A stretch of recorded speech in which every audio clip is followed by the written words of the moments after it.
Shalom, jumpa lagi dalam acara kita Today's Message dalam program Biblikal bersama saya Leonardo Syamsuri. Kali ini saya akan bicara topik mengenai membangun generasi ilahi. Tahukah saudara bahwa pertempuran di akhir zaman menjelang kedatangan Tuhan yang kedua kali adalah di generasi muda. Nah, kalau kita abaikan, kita biarkan anak-anak kita tidak mendidik mereka, kita tidak bangun sesuai dengan prinsip ilahi, maka mereka akan menjadi milik dunia. Dunia makin berani, saudara, membentuk mereka dengan cara-cara berpikir dia, terutama didukung dengan social media, artificial intelligence. Saudara, tahukah anak-anak itu yang Tuhan titipkan adalah anak-anak Tuhan, anak panah di tangan pahlawan, bukan milik kita.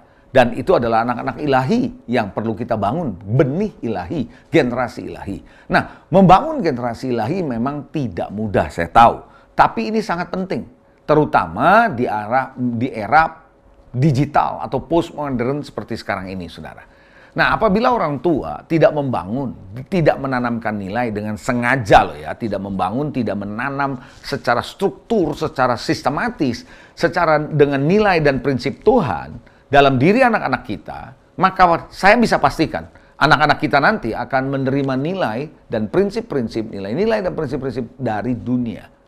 Kita harus mengarahkan anak-anak kita, atau dunia yang mengarahkannya. Pilihan ada pada tangan saudara. Sebagai orang tua, sebagai pemimpin, kita harus belajar untuk mengarahkan anak-anak kita. Dunia sekarang ini semakin berani dalam mendesak saudara dan menanamkan pemikiran-pemikiran dunia, nilai-nilai, gaya hidup mereka kepada keluarga. Yang notabene pikiran-pikiran mereka, nilai mereka, gaya hidup yang mereka kembangkan sendiri, yang tidak alkitabiah. Yang mereka bilang benar, tapi di Alkitab bilang tidak. Hidup dalam dosa mereka bilang biasa, yang Alkitab bilang no, ada konsekuensinya. Nah, ini yang saudara harus hati-hati. Tantangan saat ini adalah memastikan apa? Memastikan generasi berikutnya, next generation, tetap berada di jalur kebenaran Tuhan. Ini menjadi tanggung jawab keluarga, tanggung jawab gereja juga. Pemimpin-pemimpin rohani tidak bisa cuma sekedar masukkan mereka, anak-anak remaja, anak-anak muda, untuk terlibat dalam pelayanan semata-mata. Sekalipun itu baik, tapi kita harus membangun mereka dalam hidup mereka. Kita perlu arahkan supaya mereka tidak keluar dari kebenaran firman. Nah, saudara, dalam keluarga kalau Anda sebagai ayah, ibu, orang tua harus memastikan anak-anak kita juga melayani Tuhan, mengenal Tuhan, berjalan dalam kebenarannya. Yosua 24 ayat 15, apa kata Yosua? Yosua bilang begini kepada bangsa Israel. Jika kamu anggap tidak baik untuk beribadah kepada Tuhan, pilih pada hari ini kepada siapa kamu akan beribadah. Allah yang kepadanya nenek moyangmu beribadah di seberang sungai Efrat, yaitu Allah-Allah berhala, atau Allah orang Amori yang negerinya kamu diami ini juga bukan Allah yang esa, yaitu Tuhan, tapi aku, dia bilang, dan seisi rumahku, dia memilih, kami akan beribadah kepada Tuhan. Nah, orang tua harus ngambil decision ini. Orang tua harus pastikan anak-anak berjalan dalam kebenaran. Gereja Tuhan harus pastikan jemaat diajar untuk berjalan dalam kebenaran.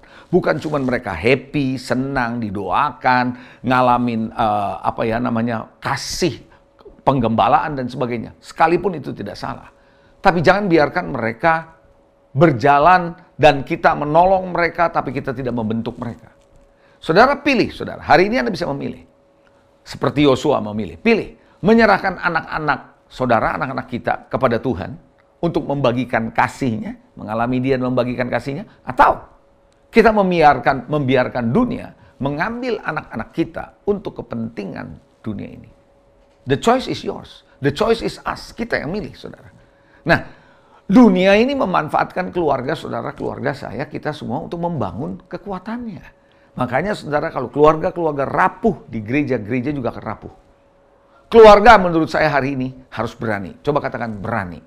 Oleh karena itu harus ada kebangkitan keluarga yang tidak hanya sekedar datang ke gereja beribadah, lalu membiarkan anak-anak kita memilih hidupnya sendiri, mau melayani boleh, mau ke gereja boleh, enggak juga enggak apa-apa. Enggak bisa begitu. Keluarga harus berani, karena dunia semakin berani masuk ke anak-anak kita. Bayangkan saudara di Amerika, saudara, bagaimana anak-anak kecil, saudara masuk, mereka diberikan kesempatan, mereka ini orang dunia ini diberi kesempatan untuk mengambil anak-anak loh, tanpa pemberitahuan orang tuanya. Berani sekali, saudara. Nah, oleh karena itu saudara, keluarga harus berani. Untuk apa? Yang pertama, keluarga harus berani dalam hal apa? Membendung dan bahkan menolak pemikiran dan gaya hidup dunia. Anda dan saya sebagai orang tua gereja harus berani menolak, membendung setiap pemikiran, setiap nilai, prinsip-prinsip, gaya hidup yang ada dalam dunia ini. Sayangnya gereja-gereja Tuhan hari ini begitu bangga untuk relevan dengan dunia ini. Saudara, relevan dunia tapi tidak relevan dengan Tuhan, itu berbahaya banget, saudara. Nah, tentunya saudara, kita perlu mengerti, menolak, membendung ini ada prosesnya. Tahukah saudara, ketahanan saya, dan di dalam keluarga, itu ada proses. Kalau kita nggak hati-hati, jebol loh saudara, pertahanan itu. Biasanya nih, untuk tahap awal nih, kita akan menolak. Karena kita masih kuat, bilang, enggak, ini nggak benar, saya tolak. Lama-lama, dunia terus mendorong kita, mengetuk pintu kita. Lama-lama kita bukan lagi menolak, kita bilang, enggak, saya belum bisa terima itu. Walaupun kamu bilang benar, walaupun kamu bilang itu oke, enggak, saya belum bisa terima. Udah beda tuh, awal bilang menolak. Sekarang bilang apa? Belum bisa terima. Nanti terus dia nggak akan putus asa, terus mendesak, terus mendorong. Akhirnya kita bilang begini, ya kita bisa pahami kok, kalau itu memang dunia kayak gitu, saya pahamilah. Tapi tetap saya nggak mau terima tuh. Begitu tuh, udah beda tuh ngomongannya. Dari menolak, bilang belum bisa terima, sekarang saya bisa pahami, mulai bisa memahami tuh. Lalu lama-lama bilang apa? Ya saya terima, dan itu sih normal buat mereka, tapi enggak lah saya. Masih begitu loh. Lama-lama saudara, setelah Anda bilang diterima normal, Anda mikir. Setelah didesak terus kita bisa mikir, ah benar juga ya, ini semua orang semua kayak gitu. Akhirnya kita hidupi, akhirnya kita jalani. Nah, dari menolak akhirnya kita hidupi. Hati-hati loh, jebol itu. Nah, oleh karena itu Bapak Ibu Saudara, berdiri teguh di atas kebenaran, kesalehan dan kekudusan itu penting. Kita harus bendung anak-anak kita harus jaga mereka. Tolak semua ajaran yang menjalani kehidupan yang tidak kudus. Ada banyak hal yang dianggap benar oleh dunia, namun hanya satu kebenaran di dalam kita yang benar-benar bisa memerdekakan dan membebaskan manusia. Itulah Tuhan.